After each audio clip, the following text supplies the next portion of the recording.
querría agradecer la invitación que me ha hecho la Asociación de Pacientes con COVID persistente para poder darle un pequeño soporte estructural a nivel de prevención en edificación para evitar la transmisión de este tipo de enfermedades. Con ello me gustaría empezar esta ponencia, en la cual voy a estructurarla en 4 niveles, como se está viendo ahora mismo en pantalla. Tendré que acercarme demasiado. El primer nivel es el problema que tenemos a nivel estructural. A partir de ahí hablaré sobre los parámetros de riesgo de contagio en espacios interiores. Seguiré con una serie de estrategias de mitigación, basadas por supuesto en la estrategia de capas aplicadas a edificación. Hablaré de las barreras actuales que tenemos a nivel de prevención en edificación y ya por último hablaré de una pequeña hoja de ruta, sugiriendo estrategias sobre lo que ya existe. En primer lugar, tenemos que tener muy claro que llevamos décadas en una guerra contra las enfermedades de transmisión aérea, desde el día que decidimos hacer los edificios estancos, por las diferentes crisis que hubo a nivel energético. Desde ese punto se disparó la cuestión.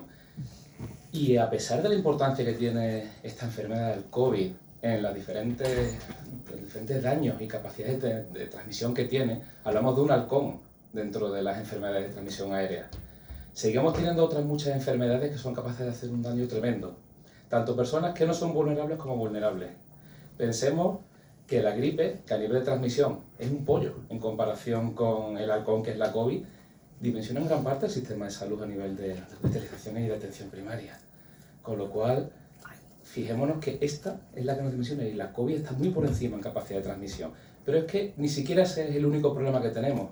Si hacemos un poquito de zoom hacia atrás, nos encontramos con otros muchos contaminantes ambientales, como pueden ser los compuestos orgánicos volátiles, como también pueden ser los materiales particulados, que hacen un daño devastador en la sociedad. Hablamos de 7 millones de muertos solo por estos temas al año.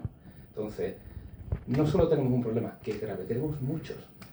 Y la estrategia contra ella es muy parecida, por no decir que es la misma. En este sentido, ¿qué nos está pasando? Bueno, yo no voy a contar nada nuevo, ya se ha hablado de este tema en esta mesa. Hablamos que tenemos una guerra total contra estas enfermedades y estas patologías y estos contaminantes que nos hacen un daño tremendo al asentismo laboral. Eso es economía pura. También hablamos de la enorme carga asistencial que genera, el tensionado que tiene nuestras unidades de cuidado y nuestras unidades de atención primaria, que va peor. Y hablamos también de la cronicidad. No voy a contar nada nuevo en este foro sobre cronicidad, me temo. Con lo cual, ¿qué estamos haciendo? Dicho eso, el problema de atender estas cuestiones sin un enfoque holístico, sin un enfoque integrado, es que descuidamos otras cuestiones que al ciudadano promedio le preocupan mucho, como es normal. Hablamos del consumo energético, que eso hace, conforme se desarrolla la ponencia, lo iré hablando, que la gente no quiera tomar alguna de estas medidas de las que voy hablando. Y después, el confort. Uno no percibe la mala calidad del aire habitualmente, salvo por un olor fuerte a humanidad, como se suele decir. Moderado, habitualmente digo choto. Pero el confort térmico lo percibe claramente. Yo tengo frío y tengo calor. Y si tengo frío o tengo calor, ¿qué hago? Cierro la ventana. Eso debería ser un problema de los ocupantes. Ahora desarrollo esto un poco. Con lo cual, tenemos que atacar esto de una forma coordinada. No hacerlo es un error. Así pues, tenemos que atajar todo este tipo de problemáticas que son muy graves desde un enfoque integrador que tenga en cuenta el bienestar, el confort, la salud y la productividad. Si no lo hacemos así, vamos a fracasar. Al final lo que tenemos que dotar a la sociedad de una serie de herramientas y de conocimientos que le permitan que se empodere, si así lo desea, nadie puede obligar a nadie con una pistola en la cabeza, y sobre todo lo que sí tenemos que hacer es proteger a los vulnerables. Una vez hablado de esto, viene el momento de hablar de los parámetros de riesgo ya enfocados de nuevo en las enfermedades de transmisión aérea. Por supuesto, enfocados en el halcón, como dije antes. En general, cuando estamos en un interior como este, como el que estamos ahora mismo, pues es pertinente, por no decir imprescindible, mantener una serie de parámetros de contaminantes en unos niveles adecuados. A cero es imposible. Pero de forma que si los mantenemos estos parámetros adecuados, vamos a tener un ambiente saludable y que va a disminuir en mucha medida los problemas asociados a habitar en el interior. Uno de los parámetros que conviene mantener muy a raya es el dióxido de carbono. No porque sea malo en sí, bueno, altos valores sí es muy malo, te puedes asfixiar y tal, pero no hablamos de espacios interiores habituales. Pero es muy útil, como después contaré, para monitorizar lo que pasa con el resto, de forma indirecta. Otro clásico es el vapor de agua. El vapor de agua, con la actividad humana, se dispara. La famosa escena de Titanic, con la mano puesta en el cristal empapado. Eso genera que podamos tener mayor riesgo de proliferación bacteriana, fúngica o de otros contaminantes que se producen con elevados valores o bajos. También tenemos, como he dicho, el material particulado, que es muy malo. Yo vivo en Sevilla, la calima es mi amiga, no se puede respirar en esos días. O aerosoles, de los que hablaré después. También hablamos de los compuestos orgánicos volátiles, que son tremendamente irritantes para los pulmones. Tenemos, por supuesto, los patógenos. Tenemos un amplio arcoíris de patógenos, entre los cuales está la COVID. Y, por supuesto, como digo, los olores relativos a la actividad humana. Todos hemos estado en un aula alguna vez en nuestra vida, durante una buena parte, de hecho, ya que habrá docentes, y conocen el famoso olor a tigre al abrir una puerta de un aula que prácticamente se puede masticar. Eso nos está diciendo el problema que tenemos dentro de esa aula, no solo de olores, sino de liberación de patógenos derivados del metabolismo de la transmisión humana. En este sentido, uno de los vehículos principales son los aerosoles. Esta infografía famosísima del país lo que nos viene a decir es que respirando podemos soltar la famosa gotícula, pero la mayor emisión que hacemos es de pequeñísimas partículas de origen biológico de nuestras mucosas que pueden o no llevar arrastrando virus, bacterias y otro tipo de patógenos que después son reinhaladas por el resto de ocupantes.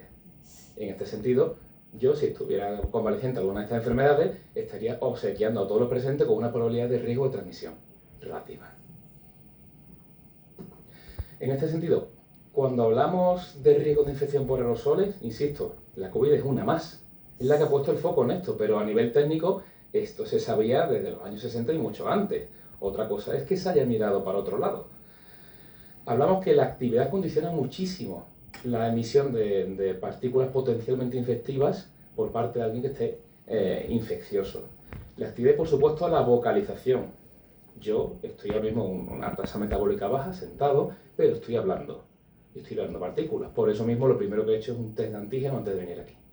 Para, en un foro de vulnerables, evitar este tipo de problemas. Más cosas. Relación de volumen de aire por ocupante. Si tengo un espacio que tiene mucho aire por persona, diluyo mucho esa cantidad de aerosoles potencialmente infecciosos, de forma que el resto de personas inhalen mucho menos. Espacios grandes, con poca ocupación, mucho mejor que espacios pequeños abarrotados. O las aulas docentes.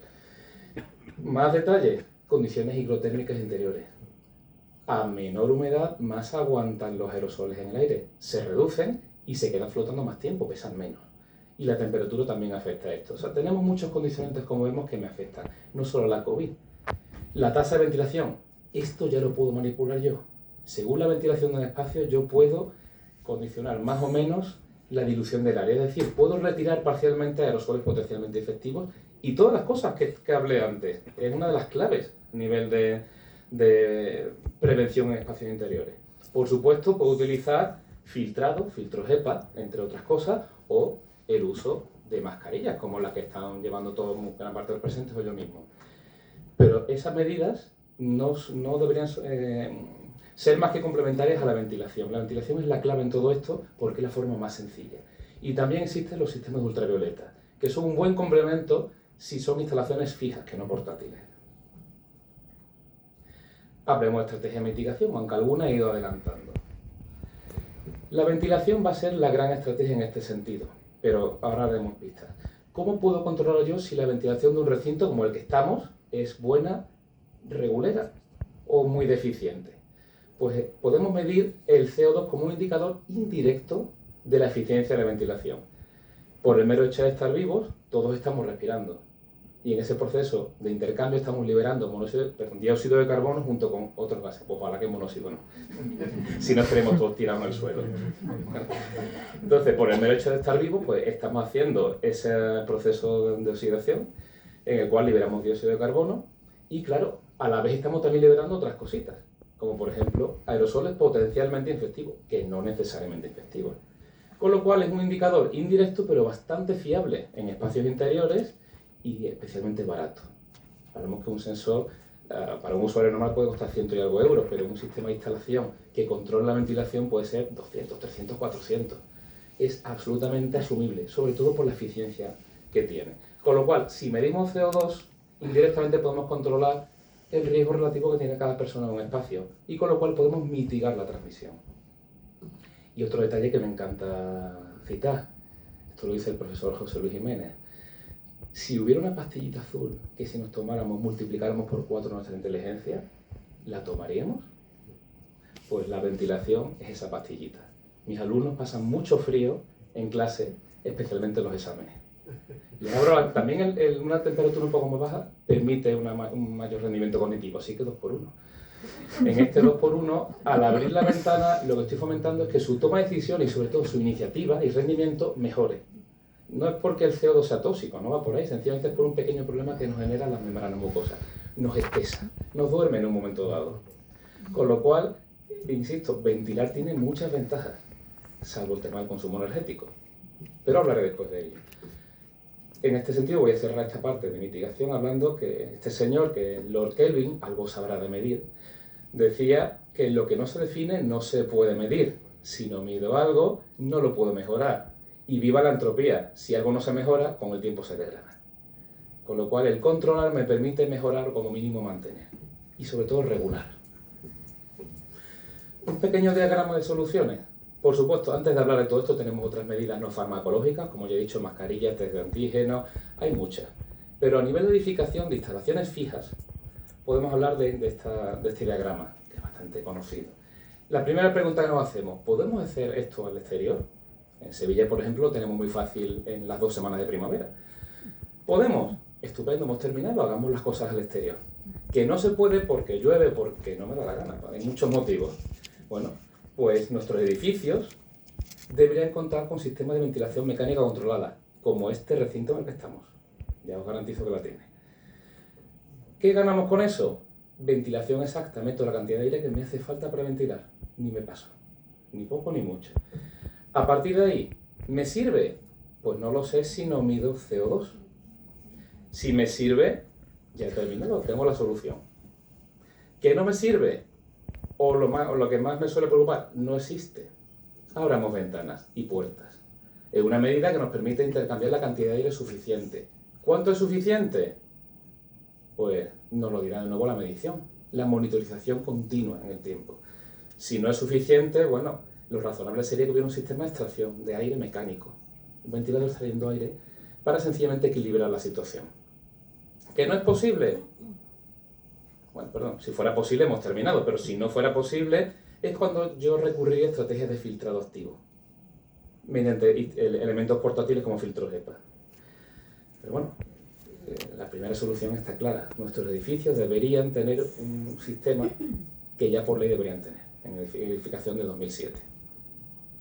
Esta es la ventilación mecánica controlada, mediante un sistema de ventiladores y un recuperador de calor, para evitar que el consumo energético sea elevado.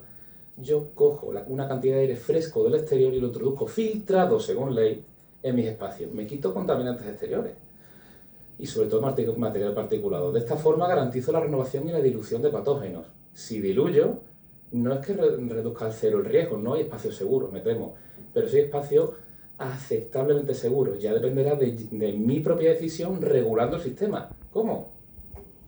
Mediante monitorización de CO2. Mediante esa monitorización yo puedo hacer una ventilación exacta. Puede ser que no tenga que ventilar tanto. Esta sala está a mitad de aforo. Con mitad de aforo yo tendría la posibilidad de regular el sistema para ventilar menos, ahorrando energía sin perjudicar a las personas que están dentro. Entonces, todo esto además me permite incluso utilizar programación inteligente que regulen esto con el tiempo. Todo ventaja. Y por cierto, insisto, desde 2007 esto es obligatorio por ley. ¿Qué no? Bueno, lo tradicional, abrir las ventanas y las puertas. Ventilación cruzada, puertas y ventanas, si no, se forman sacos de aire. Continua, abrir y cerrar no es adecuado, no nos engañen con 10 minutitos cada hora.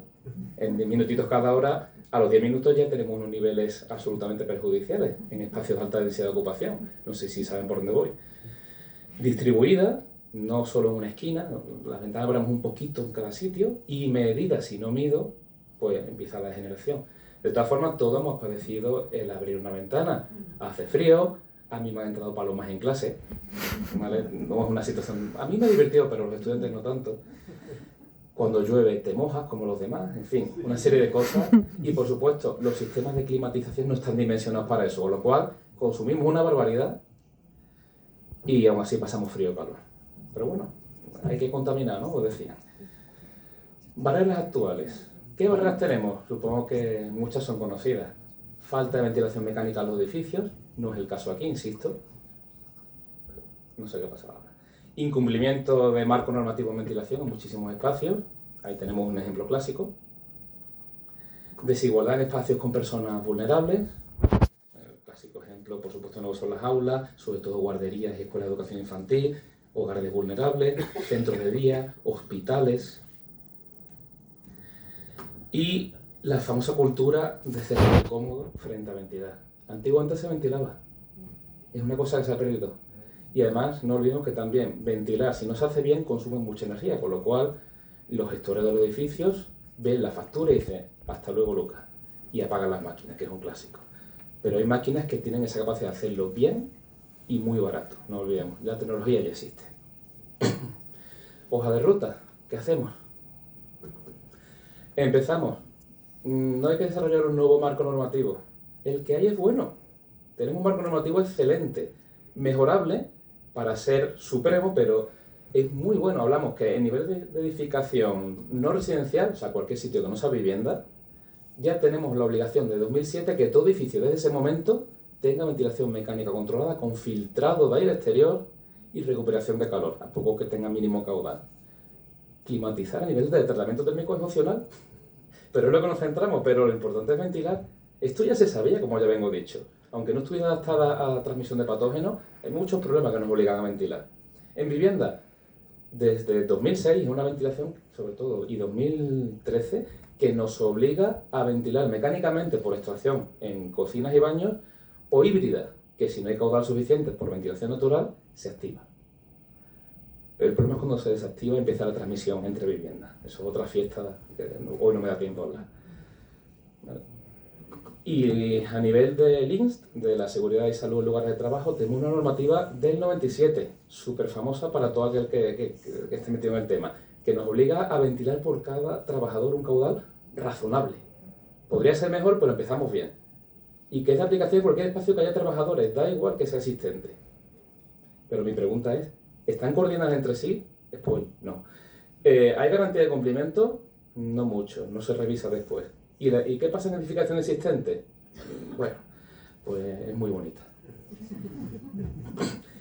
En 2024, diferentes plataformas ciudadanas, administraciones públicas, universidades, técnicos y un montón de gente simpática, decidió desarrollar esta normativa que lo que hacía era unificar, bajo criterios de salud y de confort, todos los parámetros de ventilación, con la incorporación también, por supuesto, de transmisión aérea, de enfermedades, normativas internacionales y tres detalles que es realmente lo importante. No me preocupa tanto los límites, sino estos tres parámetros. Monitorización de CO2 continua. Siempre tenemos un sensor en los espacios que nos dicen lo que hay, se informa al usuario, cada usuario sabe lo que hay y decide o no asumir lo que está sucediendo en ese espacio. Al final es como una certificación energética de la A a la G. Este espacio qué nivel tiene. Y auditorías que son públicas cada cierto nivel de tiempo. Con lo cual el usuario tiene la capacidad de decidir. Y por supuesto, teniendo en cuenta que hay espacios donde hay mayor transmisión de enfermedades y otros que no tanto. Por ejemplo, en esta tabla, en alta exigencia o espacios muy vulnerables, podemos decir que con un nivel de 700 partes por millón, ese famoso CO2, que se mide en ppm, pues tenemos un entorno razonablemente bueno. Estamos ahora mismo aquí en 678. Es muy buena la calidad del aire. Podría ser excelente a 550, pero yo con esto lo veo en un centro de salud o lo veo en una escuela, lloraría. Hay que decir también que habitualmente en los centros de salud, cuando he ido a hacer monitorizaciones, el nivel de ventilación es bueno. Cuando uno mide. O sea, hay que al César lo que es del César. En las escuelas no tanto. Mi tesis va de eso. ¿Qué hacemos entonces? Estándar obligatorio de ventilación mecánica controlada por CO2 y auditorías. Si yo no controlo a nivel estatal algo, esto pasa a ser un cachondeo. Lo siento. esa monitorización debe ser institucional y debe ser transparente. Y lo más importante, el usuario final tiene que saber lo que pasa. Informemos a las personas que cada uno decida lo que quiera. A partir de ahí, hagámoslo, demos ejemplo, como pasa en la certificación energética con la edificación pública. Yo, como parte de la administración pública, profesor de universidad, abogo porque demos ejemplo siempre. Y ese ejemplo tiene que ser en sitios donde haya vulnerables. Hablamos de centros educativos, guarderías, centros de día, centros de salud. Ahí debemos estar pendientes. Hogares vulnerables y pymes, incentivos. Permitamos que tengan viviendas dignas y que puedan estar más seguros. Insisto, no podemos estar seguros, ojalá. No vengo con soluciones milagrosas. Y por supuesto, divulgación. Sin eso hemos perdido la batalla. A modo de conclusión, me temo que esto sigue siendo, a nivel de prevención, calidad del aire, una asignatura pendiente. Es una revolución que viene dada igual que vino la revolución de beber agua potable. Uno no bebería ese agua, yo tampoco respiraría un aire sucio, y es una medida de equidad y protección sanitaria, no es un lujo. Y sabemos que es muy fácil y barato llevarlo a cabo, esta monitorización, el CO2. Aunque este foro sea vinculado a COVID persistente, es un problema grave dentro de todos los que tenemos. Es que tenemos muchos puntos para poder abordar esto, no nos quedemos solo en uno que sea grave.